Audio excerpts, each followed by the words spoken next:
Chris Brazel, the lone UT receiver who got some serious playing time last year, he's yet to practice this fall. Braylon Staley needs to get experience. He didn't play much last year. Earlier this week, he came out of a practice injury. Nobody knows what the injury is. He has not been back. Did not take part in the scrimmage yesterday. Mike Matthews missed a day of practice, just one day of practice, but he came back with a knee brace and a red jersey. Now he was in there yesterday, so the red jersey was off. Will, rather than be Mr. Negative, I'm going to give you an option here. Silver linings. Is this bad news because you're not getting your starting quarterback, whoever it is, reps with these most important receivers?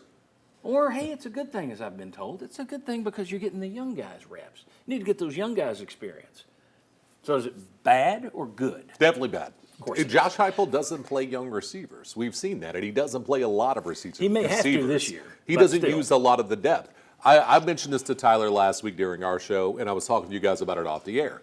Oklahoma last year, they had 4 new offensive linemen. They had 5 injured receivers. They had a quarterback who was a top 3 quarterback in his class, exactly in the situation Jake Merklinger is.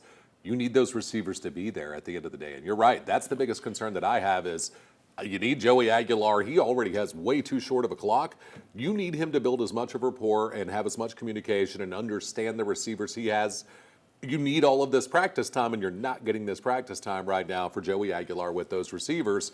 And to me, you're already kind of up against it as far as your schedule to at least even have a quality offense this year. Mm-hmm. And I think it's the wide receivers almost need it just as bad as the quarterbacks do, because even in the early practices where, let's say, majority of the wide receivers were healthy, it was a cold start every single time in those practices. So you go in there and they're missing catches. I mean, maybe they could be more on target, more in that catch radius, but it's not like the wide receivers were making it easier on the quarterbacks to start fall camp anyway, and now your top 2-3 guys are even in more limited reps. That makes me incredibly nervous. But, I mean, I think with guys like Travis Smith, Rodarius Jackson, I think they're eating it up. They love it. I mean, they're staying after practice, 100, 150 catches on the drugs machine. Like, they're taking this opportunity and running with it. But knowing that he doesn't like playing younger receivers makes me a little nervous. Like, it might just force his hand because the guys that they even have aren't performing to the level they should. You're only 7 receivers deep total in this room this year, and now you've got top 3 or hurt or out or have missed time. So and that's another reason, going back to why you don't want to continue to split reps into week 3 if you're wanting these guys to get on the same. But even if you're saying the young guys, are going to be out there, fine.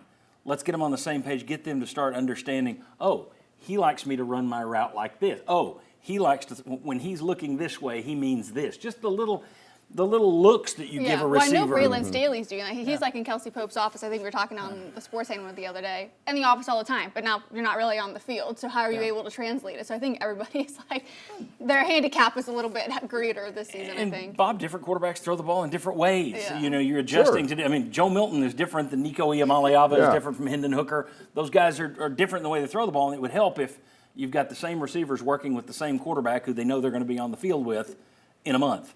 Your thoughts on the receivers not being out there? I think to take a negative and make it negativer. Oh, you're not going silver linings? No, there is no silver lining to this one because it's going to be on your tombstone. No silver linings. The receivers you got coming back weren't all that great last year. Yep. I mean, it's not like you're returning a bunch of all-stars. So if they miss time, Justin Jefferson's not practicing up in Minnesota. I think that's going to be okay. The guy's shown he can play a little bit. Well, you don't have anybody like that here. So the fact that unproven returners, for the most part, let's say 2/3 of your starters are unproven, that makes it even worse, I think. If you had a veteran group and they were banged up, okay, fine. They're going to come back. They're going to be good. But the fact that you're unproven anyway, I think it makes it worse. Yeah, I mean, I know the tight ends get involved too, and they're not having like these crazy go routes, 30, 40 yards down the field, but they are the most accurate as far as being able to catch from any 3 of those quarterbacks. So is that your passing game this season? Yeah, well, and see, the problem there is they don't really use their tight end that much. So not I like agree they with did when you. Princeton Fanton were here. No. That is a good point.